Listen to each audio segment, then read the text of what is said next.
Olá, meus amigos, como vocês estão? Tudo bom com vocês? Vamos iniciar mais uma aula. Agora vamos falar de serviços públicos. Deixa eu colocar aqui na tela. Então serão duas partes, né, dois blocos para a gente trabalhar esse tema tão importante, serviços públicos. Tá aqui, primeira parte. Então vamos lá. O nosso guia sempre é o nosso manual de direito administrativo. Muita coisa que eu pego, que eu coloco aqui nos slides, quando está mais completo, né, mais cheio, eu tiro lá do nosso manual, que é o nosso guia. Começando então por um conceito de serviço público. Você já deve ter ouvido falar ou respondido alguma questão de prova que falava na crise da noção do conceito de serviço público. Bom, a grande questão é que o próprio direito administrativo houve uma dificuldade lá na França, no início, para que fosse conceituado, delimitada a área de incidência do direito administrativo. E o mesmo aconteceu com o serviço público, ainda mais levando-se em conta que esse conceito ele sofreu uma expansão. Atividades que antes não eram entendidas como serviços públicos passam a ser entendidas. Antes era só quando o Estado, por seus agentes, prestava uma atividade que era um serviço público, depois começa a se reconhecer a possibilidade de outras pessoas exercerem por delegação essa atividade, essa prestação de serviço público. Então, é preciso detalhar um pouquinho sobre a evolução desse conceito, sobre a noção de crise do conceito de serviço público. Bom, não poderia ser diferente. O nosso ponto de partida é a França, com a chamada Escola de Bordeaux, ou Escola do Serviço Público. O Léon Duguay era o autor de referência aqui na época, e ele falava, bom, serviço público, em uma noção ampla, contempla todas as atividades executadas pelo Estado, administração. Então, tudo que a administração fazia era serviço público nessa noção ampla. Com isso, havia uma própria confusão com o direito administrativo, né? Para conceituar o direito administrativo, conceituava-se serviço público e era tudo que a administração fazia. Então, sempre que havia atividade da administração, era um serviço público e incidia a jurisdição administrativa e não a justiça comum no sistema de contencioso administrativo francês. Essas noções amplas se revelaram insuficientes e inidôneas, né, incorretas. Por quê? Porque você percebe que a administração ela pratica outras atividades que não são serviço público. Exemplo, existem funções que são típicas de outras esferas, né, de outros poderes, função legislativa, função jurisdicional, e a função administrativa, dentro dessa atividade administrativa, uma dessas questões era o serviço público. E com isso, houve a tentativa de delimitar melhor o que seria um serviço público. Antes de trazer, atualmente, como se delimita o serviço público aqui na nossa doutrina, e eu já adianto que tudo depende também do direito positivo, depende da análise do direito positivo, então não é um conceito que pode ser difundido pelo mundo inteiro. O serviço público existe de maneira diferente em cada ordem jurídica. Uma grande demonstração disso é o que diz o professor Rafael Oliveira, no seu curso de Direito Administrativo. Ele fala o seguinte, olha, lá nos Estados Unidos, essa noção de serviço público da França, né, que depois chega no Brasil, isso não existe. Lá, todas as atividades econômicas são livres aos particulares, salvo pequenas exceções, raríssimas exceções. O particular é que presta todo tipo de atividade. Só que, claro, algumas dessas atividades da livre iniciativa, elas têm uma fiscalização, um controle, uma regulamentação do Estado. São as chamadas public utilities. Né? Então, não há um serviço público, tem lá as public utilities, que são essas atividades privadas, mas que têm um certo controle especial do Estado. Então, essa noção de serviço público não existe, por exemplo, nos Estados Unidos. Quais são os 3 elementos que se combinam para fazer a noção moderna que a gente vai trazer aqui na aula de serviço público? São 3 elementos, segundo a professora Maria Silvia Zanella de Pietro. O elemento material, que diz que essa atividade aí do serviço público, ela tem por objetivo satisfazer necessidades coletivas. Então, ela vai buscar satisfazer necessidades coletivas. O elemento subjetivo ou orgânico é que o Estado é que preste essa atividade, mas, claro, pode ser em nome do Estado por meio de delegação. E o elemento formal é que essa atividade é prestada sob o regime jurídico de direito público. Então, se é uma atividade prestada pelo Estado, por quem o represente. o regime jurídico é público e ela quer satisfazer necessidades coletivas, aí temos um serviço público. Agora, como eu falei, em toda essa evolução, a gente destacou como era lá no início na França e se percebeu que havia um equívoco. Vemos que nenhum desses critérios isoladamente ele é livre de polêmicas. Então, por exemplo, ali, ó, o critério subjetivo ou orgânico. Quando se falava em Estado antigamente, hoje em dia a gente já percebe que os particulares recebem atividade de prestação de serviço público por delegação, essa competência administrativa. No aspecto formal, o regime de direito público ele recebe cada vez mais um influxo de normas privadas. Uma certa fuga do direito público para o direito privado. Nunca vai ser total, segundo a de Pietro, mas existe.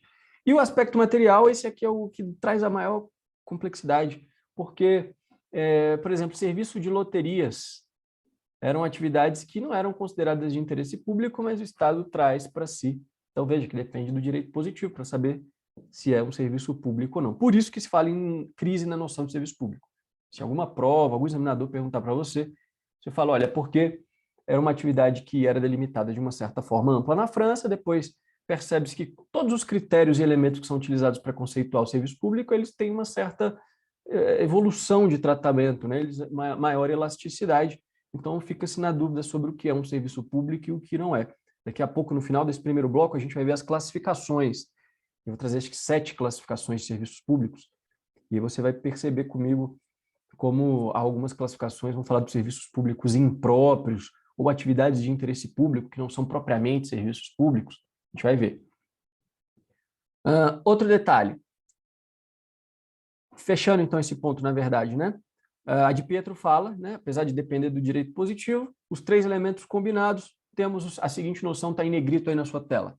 Para a de Pietro, o serviço público é toda atividade material que a lei atribui ao Estado para que a exerça diretamente ou por meio de delegação, pelos delegados, com o objetivo de satisfazer concretamente as necessidades coletivas, sob regime jurídico total ou, pelo menos, parcialmente público.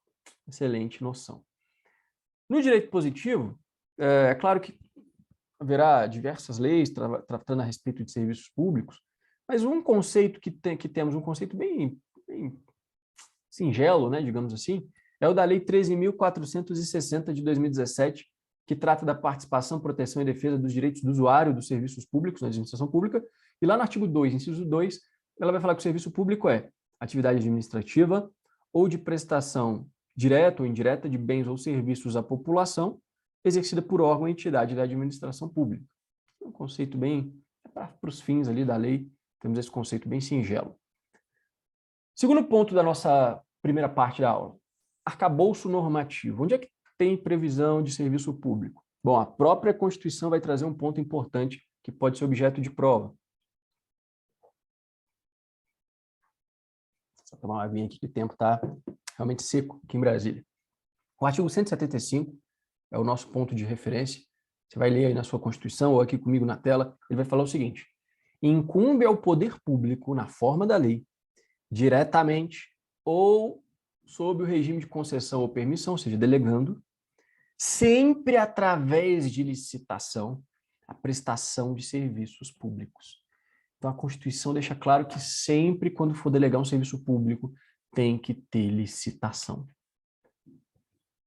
Já vou trazer um detalhe do Supremo, mas só para a gente fechar esse ponto aqui, o artigo 175 é regulamentado, sobretudo, são várias leis que tratam de serviços públicos, mas a principal, a nossa referência, que você vai dar uma lida depois quando terminar essa aula, é a lei, e a gente vai estudar ela também quando tratarmos de uma aula específica de concessão de serviço público e permissão de serviço público, não vai ser hoje, é uma aula que trata desse tipo de contrato, está ligada com o serviço público, está ligado com contratos administrativos. Para não tratar nenhuma nem outra, eu trato como uma aula à parte, uma terceira. É a Lei 8987 de 95, que trata da delegação de serviços públicos. Agora, como eu falei, embora o texto constitucional exija sempre através de licitação, né, a delegação, tem esse julgado do Supremo RE 1.104 de 2020, divulgado no informativo 982, em que se destacou o seguinte: salvo situações excepcionais, devidamente comprovadas, o implemento de transporte público coletivo, que é um serviço público, pressupõe prévia licitação. Então, o Supremo reconhece que, apesar do texto ser bem categórico, Há algumas situações excepcionais em que será possibilitada a prestação de serviço público mesmo sem licitação, como, por exemplo, situações emergenciais, uma calamidade pública, greve ali para não parar tudo, permite-se por um tempo sem a licitação. Mas na prova, a não ser que se cobre o entendimento do Supremo expressamente na questão, no cabeçalho, você vai falar que sempre se exige licitação prévia para a delegação da prestação de serviço público. Princípios que regem os serviços públicos, eles estão lá na Lei 8987. Você vai ler depois o artigo 6º, parágrafo 1º, ele vai falar: serviço adequado é o que satisfaz condições de regularidade, continuidade, eficiência, segurança, atualidade, generalidade, cortesia na prestação e modicidade das tarifas. Então, só para você entender mais ou menos, né, o que é cada uma dessas características. Eficiência traduz, segundo Carvalho Filho, a forma que a execução seja mais proveitosa com menor dispêndio. Então, tem que ser a forma que melhor atinja as necessidades coletivas com o menor gasto público possível. Isso é eficiência. Também, isso é um serviço adequado, tem que ser eficiente. Não pode gastar muito, isso é um serviço porco, né? Um serviço ruim. Segurança. O Estado tem que prestar o serviço de forma a não colocar em risco a integridade física e a vida do usuário, obviamente, um transporte ali no metrô, no trem, tem que ter toda uma segurança para não colocar em risco as pessoas. Atualidade. Segundo o professor Matheus Carvalho, né? Na verdade, aqui a própria lei, primeiro, artigo 6º, parágrafo 2º, modernidade das técnicas. Então, antes de ler o dispositivo, aqui é interessante porque a própria letra de lei, então a questão de prova é mais provável de cobrar isso aqui do que cobrar conceituações doutrinárias das outras, porque ela pode jogar o que está na lei, é mais cômodo para o examinador. Compreende modernidade das técnicas do equipamento, das instalações e a sua conservação, melhoria e expansão do serviço, isso é atualidade. Alguns autores, como Matheus Carvalho, vão falar em adaptabilidade. Generalidade. Segundo Carvalho Filho, serviços públicos devem ser prestados com a maior amplitude possível, deve beneficiar o maior número possível de indivíduos. Então, generalidade é isso, alcançar mais gente, ter mais amplitude.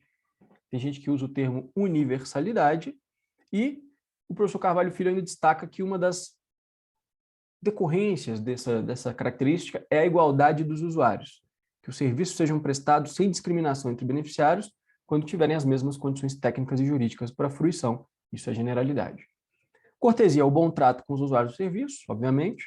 Modicidade das tarifas significa que os preços têm que ser os mais baixos possíveis, né, para não eliminar as pessoas de menor condição financeira da utilização do serviço público, até porque o Estado não tem o intuito de lucro, né? Quando a atividade pública não quer alcançar o lucro. A gente estuda em aula de administração indireta que mesmo uma empresa estatal que intervém diretamente na economia, no domínio econômico, ao fim e ao cabo, o objetivo não é lucrar. Apesar de a gente ver notícias aí, né, Petrobras com lucros bilionários e tudo mais, mas isso, a ideia é de intervir no domínio econômico e conseguir alcançar o interesse público. Regularidade. O professor Ricardo Alexandre vai falar que os serviços públicos têm que ser prestados sem variação significativa de padrões técnicos. Então, tem que ser sempre ali, não pode ter uma variedade muito grande dos padrões técnicos. Tem gente que fala que tem que haver também pontualidade nessa regularidade. Por exemplo, a linha de ônibus. O ônibus tem que passar sempre ali, mais ou menos no mesmo horário. Não pode, né, cada dia passar um horário diferente, senão não há regularidade na prestação daquele serviço de transporte. E a continuidade. Os serviços não podem sofrer interrupção, pode-se utilizar o termo também permanência. As mais interessantes, as que têm consequências legais para a gente analisar aqui na aula, e também jurisprudenciais, são as características da continuidade e da modicidade das tarifas, as duas que estão aqui na primeira e na terceira desta tela. Então, vamos começar pela modicidade das tarifas. A lei vai trazer um regime da política tarifária, e o artigo 9º da lei vai falar: a tarifa do serviço público delegado para o particular é fixada pelo preço da proposta vencedora da licitação. Então, de acordo com a licitação, é que será firmado o contrato com o preço da tarifa. E a lei, o edital e o contrato, eles irão prever regras de revisão das tarifas. O parágrafo 5º do artigo 9º vai falar: a concessionária deverá divulgar no seu sítio eletrônico, de forma clara e de fácil compreensão pelos usuários, tabela com o valor das tarifas praticadas e a evolução das revisões ou reajustes realizados nos últimos 5 anos. Então, há um dever de publicidade e transparência para o usuário. E o artigo 11 vai falar que é facultado ao poder concedente prever, em favor da concessionária, no edital da licitação, outras fontes provenientes de receitas alternativas, complementares, acessórias ou de projetos associados, com ou sem exclusividade, para favorecer a modicidade das tarifas. Então, para baratear para o consumidor, para o usuário, é possível que a licitação no edital e o contrato administrativo prevejam a possibilidade de a concessionária obter outras fontes para custear o serviço. Então, isso talvez esses sejam os pontos mais importantes. E a continuidade dos serviços públicos? Aqui tem duas questões. A interrupção dos serviços é possível? Segundo, greve. É possível greve de serviço público dos agentes que prestam serviço? Então, vamos começar pela suspensão do serviço público. Aí aquele famoso dispositivo, ali, quando eu estudava para concurso de nível médio, eu já estudava esse artigo aqui, o artigo 6º, parágrafo 3º, ele vai falar: não se caracteriza como descontinuidade do serviço a sua interrupção em situação de emergência. É claro, uma emergência, tem que fazer uma troca ali, senão vai explodir a estação de energia elétrica, suspende o serviço naquela região durante um dia, um tempo. Isso aqui não tem nenhuma discussão doutrinária. A discussão doutrinária sempre esteve na segunda hipótese de descontinuidade do serviço público, que é a segunda parte ali, ó. Após aviso prévio, então tem que ter um prévio aviso, quando, motivada por razões de ordem técnica ou segurança, também entra ali um pouco naquele caso, né, da emergência, mas aqui não se pode até diferenciar, não tanto uma emergência, um caso tem que ser na hora, mas precisa melhorar o serviço, precisa fazer uma troca para evitar um desgaste, faz um aviso prévio, ó, daqui 3 dias suspender de meia-noite às 2 da manhã a energia, sei lá. E o segundo inciso, por inadimplemento do usuário considerado interesse da coletividade. Então, a Lei 8987 permite que, com aviso prévio, se a pessoa não está pagando a conta de água, a conta de luz, que haja o corte, a suspensão do serviço. Detalhe, para você atualizar o seu material, embora seja lá de 2020, mas é bom você atualizar. A Lei 14.015 incluiu o parágrafo 4º, no artigo 6º, que vai falar que a interrupção, nesse caso polêmico, não poderá iniciar-se na sexta, sábado ou domingo, nem feriado e véspera de feriado.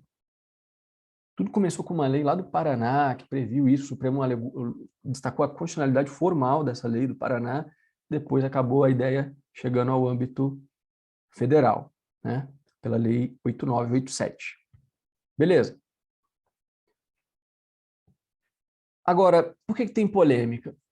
Porque será que toda espécie de serviço público permite esse corte? A gente vai ver jurisprudência do STJ falando que há casos em que não se permite o corte, por dívidas antigas, isoladas, a gente vai ver. Mas, na doutrina, uma ideia que eu gosto bastante, eu acho bem pertinente, é a do Carvalho Filho. Ele vai falar, olha, se é um serviço facultativo, como a água, a luz, a pessoa usa o serviço se quiser, se não quiser ligar água e luz lá na casa dela, não liga, né? Nesse caso, o poder público pode suspender a prestação de serviço pelo não pagamento, que é justamente a hipótese trabalhada pela Lei 8987, os serviços facultativos que são prestados pelas concessionárias. Agora, se é um serviço compulsório, um serviço que é prestado só pelo Estado, pela administração, aí nesse caso não se pode haver corte. Tem que a Fazenda Pública, se quiser cobrar o inadimplente, utilizar mecanismos privilegiados, né, na cobrança da dívida a gente estuda pelas dívidas cobradas pela Fazenda Pública. Beleza. Energia elétrica e conta de água, que são os mais comuns de serem cobrados em prova. O STJ já falou, pode cortar o serviço se houver aviso prévio, nos termos da lei, beleza, mas só pode cortar, suspender o serviço se forem débitos atuais. Aqueles débitos pretéritos, isolados, a concessionária vai ter que se valer de outros meios de cobrança, né? Uma ação de cobrança, uma ação de execução, se já tiver o título executivo e tudo mais.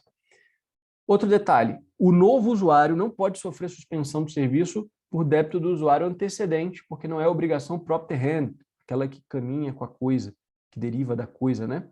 É uma obrigação de caráter pessoal. Então, se você é locatário de um imóvel e o locatário anterior não pagou a conta de água que estava no nome dele, isso não te impede, isso não permite que haja suspensão agora da sua conta de água, porque o débito é do usuário antecedente. Outro detalhe, essa suspensão ela é mitigada, ela não pode alcançar todo tipo de local. Existem locais que não podem ter a sua energia, por exemplo, cortada. Exemplo, escola pública, hospital, corta energia, vai matar todo mundo que precisa, se não tiver um gerador, e o gerador ele não dura para sempre, vai matar um monte de gente, porque não pagou, o hospital não pagou a conta de luz. Então, hospitais, escolas, repartições públicas, né, vai deixar de prestar o serviço por algum problema no pagamento. Então, serviços essenciais não podem ter a suspensão. Agora, ginásio de esportes, biblioteca, um depósito, uma oficina, uma piscina municipal, isso aí pode ter o serviço cortado. Fraude no medidor. O STJ fala o seguinte: se a concessionária alega que houve fraude e corta o serviço, e essa aferição da fraude foi feita de maneira unilateral, não pode cortar o serviço. Só pode suspender quando o débito, em razão da fraude, for apurado após ali a possibilidade contraditória em ampla defesa. E um aqui de 2018 é antigo, mas não custa deixar aqui no nosso material, essa tese que o STJ afirmou, vamos ler juntos aí embaixo, é grande, ó. Na hipótese de débito estrito de recuperação de consumo efetivo por fraude no aparelho medidor, atribuído ao consumidor, desde que apurado em observância ao contraditório e ampla defesa, né, igual na tese ali de cima, é possível o corte do fornecimento do serviço de energia elétrica, mediante prévio aviso, pelo inadimplemento do consumo recuperado correspondente ao período de 90 dias antes da constatação da fraude, contanto que o executado o corte em até 90 dias após o vencimento do débito, sem prejuízo do direito da concessionária de utilizar meios ordinários de cobrança, inclusive em relação ao período anterior aos 90 dias anteriores. Então, veja, conjugou aqui todas aquelas teses que a gente falou. Tem que ter contraditório ampla defesa para apurar uma eventual fraude, só os débitos atuais, né? Débitos muito antigos não pode ensejar o corte do serviço e tudo mais. E o segundo ponto interessante na continuidade do serviço público é a greve. A gente lembra que no 142, parágrafo 3º, inciso 4, a Constituição veda a greve ao militar, e a gente sabe que o Supremo diz que todos aqueles que atuam na área de segurança pública não podem absolutamente realizar greve, e todos os seus consectários ou seus sinônimos ou outras formas disfarçadas de greve, como Operação Tartaruga e outras. Aqui no DF tem o que não pode, mas o pessoal faz a chamada Operação Legalidade. A Polícia Militar fala, não, só vamos agir, e a Operação Legalidade só se for um homicídio, um negócio assim, o resto eles não atuam, é uma greve disfarçada. Por quê? Porque não tem possibilidade de suprir a área de segurança pública pela iniciativa privada. Em caso de greve das polícias, por exemplo, não tem o que fazer. Embora não seja órgão próprio da segurança pública, o Supremo estende essa tese para as guardas municipais. Agora, o servidor público civil, que não atua na área da segurança pública, não é um policial civil e tal, ele tem greve. O artigo 37, inciso 7 da Constituição garante esse direito ao servidor público. Como não tem lei de greve na iniciativa, na esfera pública, o Supremo, nos mandados de injunção 670, 708 e 712, julgou procedente o pedido nesses mandados de injunção coletivos para permitir a utilização analógica da Lei 7783 de 89, que é a lei de greve da iniciativa privada, ao serviço público, com adaptações, né, claro, por conta da impossibilidade de parar totalmente o serviço público, mas o servidor público pode fazer greve com base nesses mandados de injunção do Supremo. E outro detalhe importante é que o Supremo, nesse RE que está embaixo, ele anotou que quando há greve do servidor público, a administração pública é obrigada a descontar os dias de paralisação. Então, 30 dias de greve, 30 dias sem receber salário. Salvo duas hipóteses. Primeiro, se houver uma compensação com acordo, então vou dar um exemplo que aconteceu no TJDFT há alguns anos. Os oficiais de justiça fizeram greve porque eles queriam um aumento da remuneração. O trabalho estava muito pesado, queriam melhorias de condições de trabalho e de remuneração. E fizeram greve de 40 e poucos dias. Acabou que não deu em nada a greve, eles não conseguiram as suas pretensões. Mas aí, para não terem cortados os 40 e poucos dias de salário, fizeram um acordo com a administração do tribunal, e o tribunal falou, se vocês colocarem em dia todos os mandados que não foram cumpridos durante esses 40 dias, ou seja, recuperar o serviço perdido, não tem corte.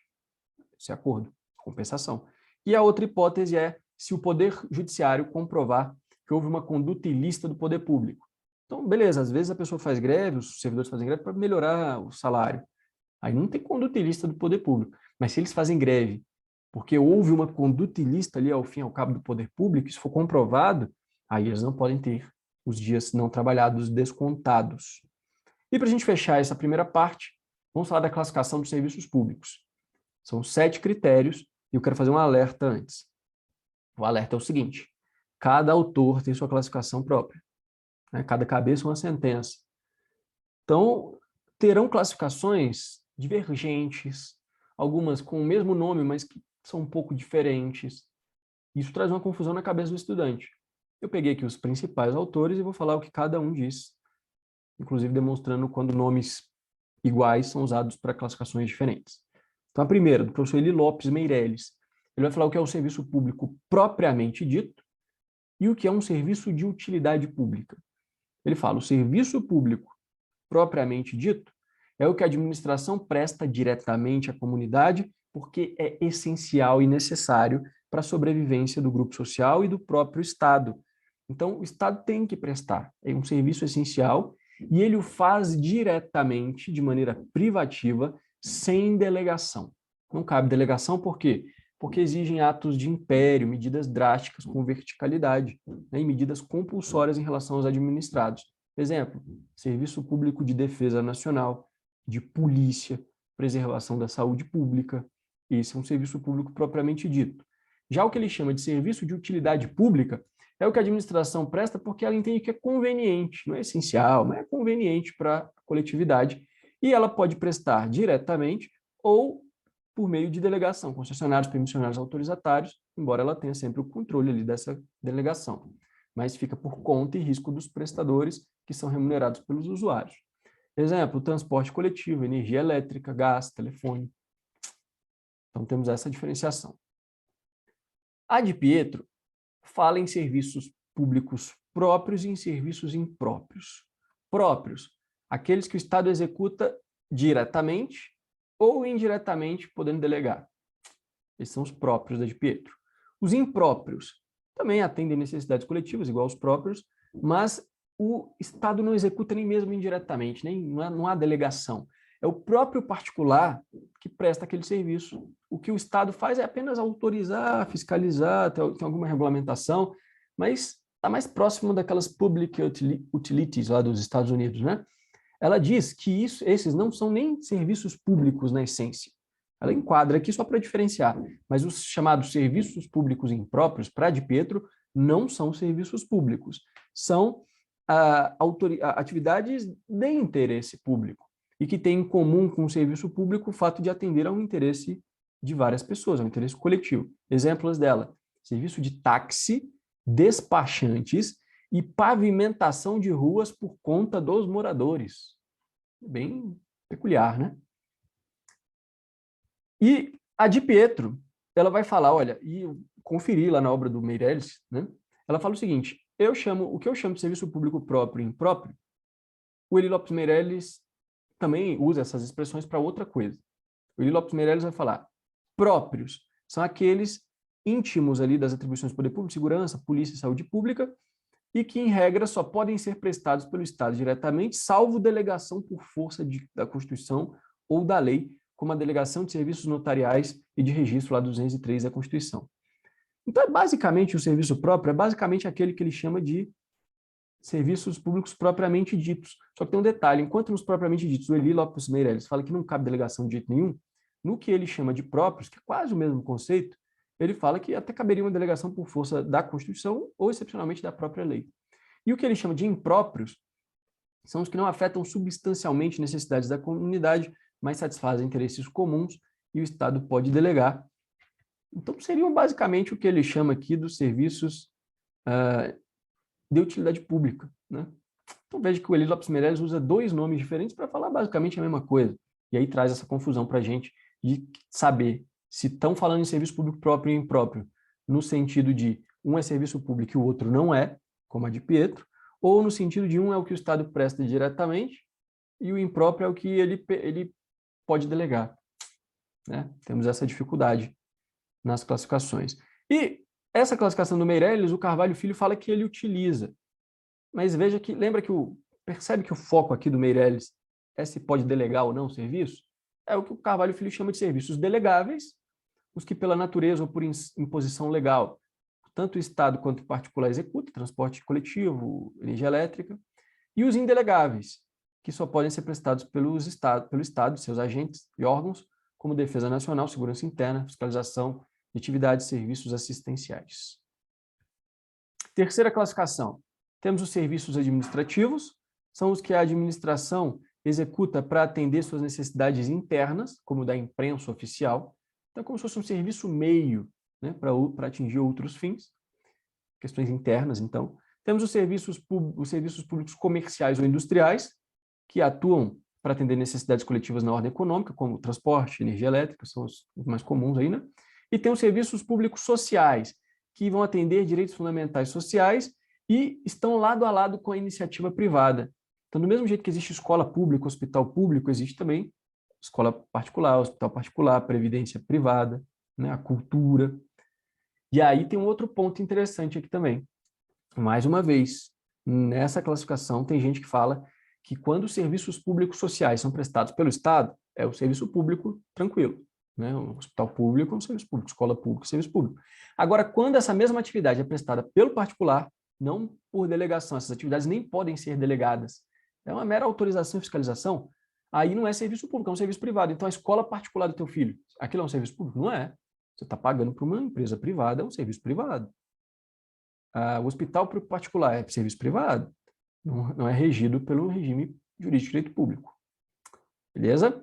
Vamos ver o julgado do Supremo aqui, já caiu até uma vez em prova, ele fala o seguinte, ó, os setores de saúde, educação, cultura, desporto e lazer, ciência e tecnologia, meio ambiente, configuram serviços públicos sociais, ó, então o Supremo adotando essa classificação.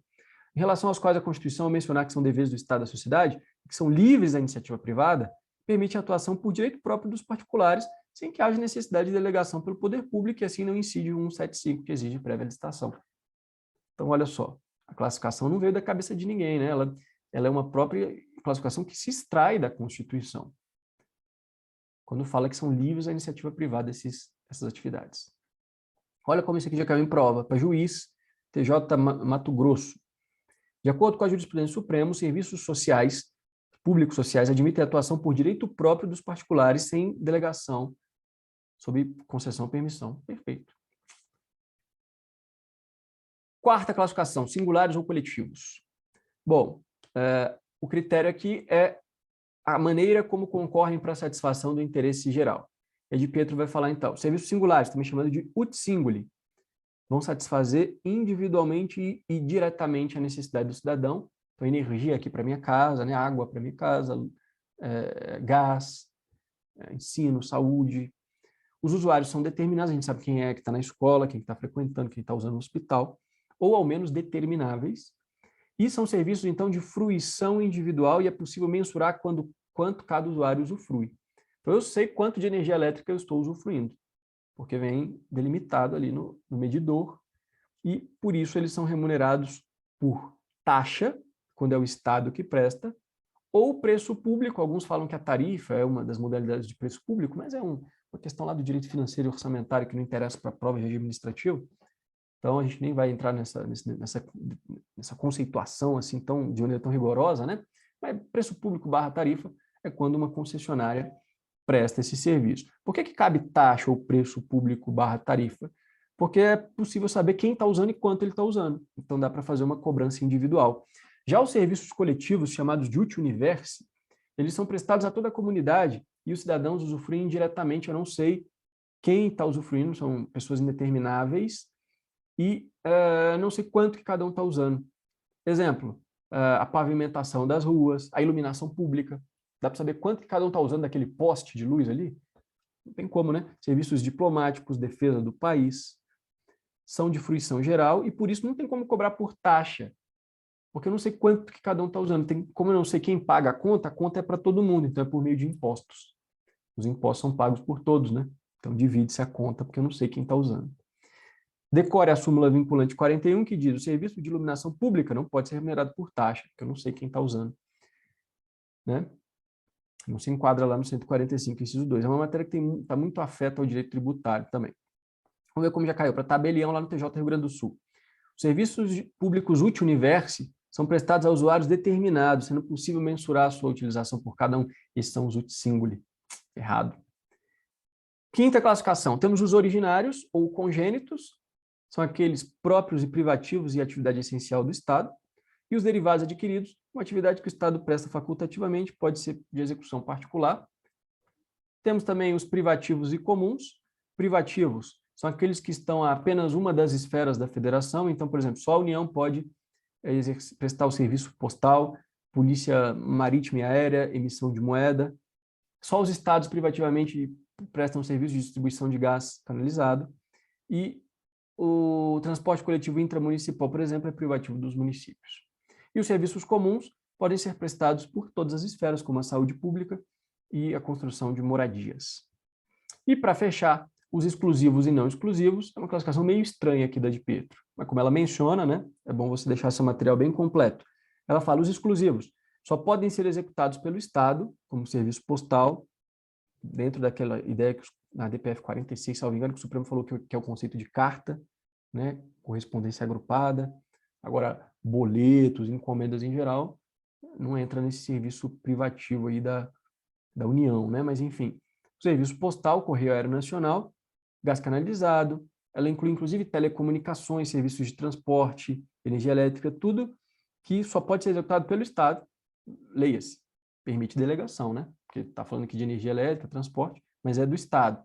E os não exclusivos são aqueles que o Estado presta, mas o particular também não precisa de delegação, ele pode exercer como a saúde, a previdência e a assistência social. Ela diz que quando prestados pelo Estado, esses serviços públicos não exclusivos são serviços públicos próprios, e quando executados por particulares são serviços públicos impróprios, naquele sentido que não são verdadeiros serviços públicos, mas atividades de interesse da coletividade. Né? Você não pode falar que é um serviço público você colocar o seu filho na escola particular. É um serviço público não exclusivo que, quando é exercido particular, é impróprio, portanto, não é bem um serviço público. Pessoal, com isso a gente encerra essa primeira parte. Daqui a pouquinho a gente grava a segunda etapa para fechar os serviços públicos. Um abraço.